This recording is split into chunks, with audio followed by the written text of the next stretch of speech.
दोस्तों नमस्कार, मेरा नाम सूर्यकांत है। मैं आप सभी का फिर से स्वागत करता हूं भारत एग्री के हिंदी यूट्यूब चैनल में। आज की वीडियो में मैं आपको जानकारी बताने वाला हूं जिप्सम के बारे में, खेती में जिप्सम के उपयोग के बारे में।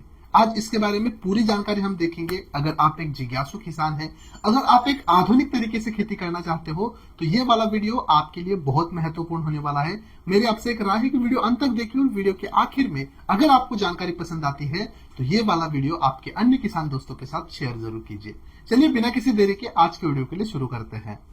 जिप्सम जिप्सम में कैल्शियम सल्फेट होता है। अगर इसमें हम जिप्सम की मात्रा देखें तो वो 23.3% होती है और कैल्शियम की मात्रा देखें तो 18.5% होती है। जब इसे हम अपनी मिट्टी में मिलाते हैं तो दोस्तों ये एक न्यूट्रिएंट का काम तो करता ही है, लेकिन मिट्टी की जो रासायनिक और भौतिक अवस्था है उसे सुधारने में काफी हद तक मदद करता है। चलिए सबसे पहले जानते हैं कि मिट्टी में हम जिप्सम का उपयोग किस तरह से कर सकते हैं और कितनी मात्रा में कर सकते हैं। उसके बाद देखेंगे कि इसके फायदे कौन कौन से होते हैं।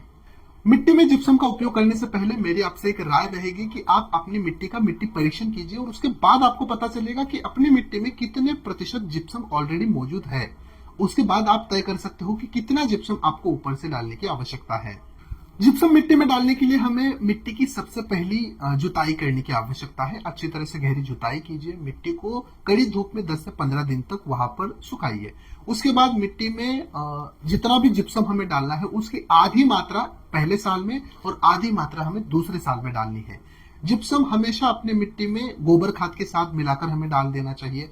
मान लीजिए कि आपको 100 किलो जिप्सम पहले साल में डालने की आवश्यकता है, तो 2 से 3 टन गोबर की खाद, अच्छी सड़ी हुई गोबर के साथ खाद के साथ हमें इस जिप्सम को मिलाना है और अपनी मिट्टी में 1 एकड़ जमीन के ऊपर फैलाना है। उसके बाद हमें अच्छी तरह से जमीन में रोटावेटर चलाकर उसको मिक्स करना है। जितना भी जिप्सम और गोबर की खाद है उसको जमीन के अंदर गाड़ देना है।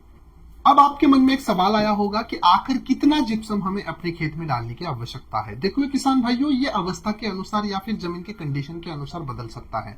अगर आपके पास जमीन है और उसमें खड़ी फसल है तो जिप्सम आपको 100 से लेकर 150 किलोग्राम 1 एकड़ के हिसाब से डालना चाहिए। अगर आपके पास सॉल्टी या फिर खारी जमीन है तो जिप्सम की मात्रा थोड़ी सी बढ़ानी है। हमें 400 से लेकर 500 किलोग्राम जिप्सम 1 एकड़ खेत में डालना है। अगर आपके पास बंजर जमीन है, काफी कुछ भी फसल उसमें नहीं आती है, तो ऐसी फसल में हमें जिप्सम की मात्रा 1500 किलो से लेकर 2000 किलोग्राम 1 एकड़ खेत में डालनी है, मिट्टी में अच्छी तरह से मिलानी है। ये तो होगा एप्लीकेशन के बारे में। अब जानते हैं कि खेत में जिप्सम डालने के कौन कौन से फायदे हैं। सबसे पहला फायदा कि आवश्यक मात्रा में कैल्शियम और सल्फेट अपनी जमीन और फसल को प्रोवाइड होता है। पौधों की अच्छी और एक समान वृद्धि के लिए, विकास के लिए जिप्सम बहुत मददगार होता है। जिप्सम में ऑलरेडी सल्फर होने के कारण मिट्टी जनित या फिर फसल के ऊपर आने वाले जितने भी रोग होते हैं उनको रोकने में काफी हद तक मदद होती है। अगर आपके पास तेल वर्गीय फसल है तो उस फसल में तेल का क्वांटिटी बढ़ने में जिप्सम हमें मदद करता है। खेत में अगर आप जिप्सम डालते हो तो जिप्सम के कारण खेत में nitrogen, phosphorus, potash, calcium, sulphur इनका अपटेक बढ़ जाता है, जिसके कारण हमारी जो कुल उपज है उसमें हमें बढ़ोतरी दिखाई देती है। मिट्टी में जिप्सम डालने के बाद जमीन की जो पानी की ड्रेनेज और परिवहन की क्षमता है वो बढ़ जाती है। जो मिट्टी का पीएच है उसे बैलेंस करने में भी ये जिप्सम हमें काफी हद तक मदद करता है।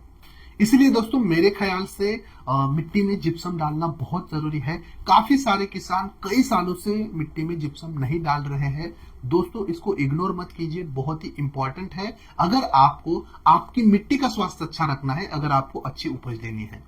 चलिए जिप्सम के बारे में अगर आपके पास कोई और सवाल है तो उसे कमेंट्स बॉक्स में डालिए, हम उसके लिए जरूर जवाब दे देंगे। और ये वीडियो अगर आपको पसंद आता है तो इसे आपके अन्य जिज्ञासु किसानों के साथ जरूर शेयर कीजिए। मिलते हैं अगले एक नए वीडियो में, तब तक के लिए धन्यवाद।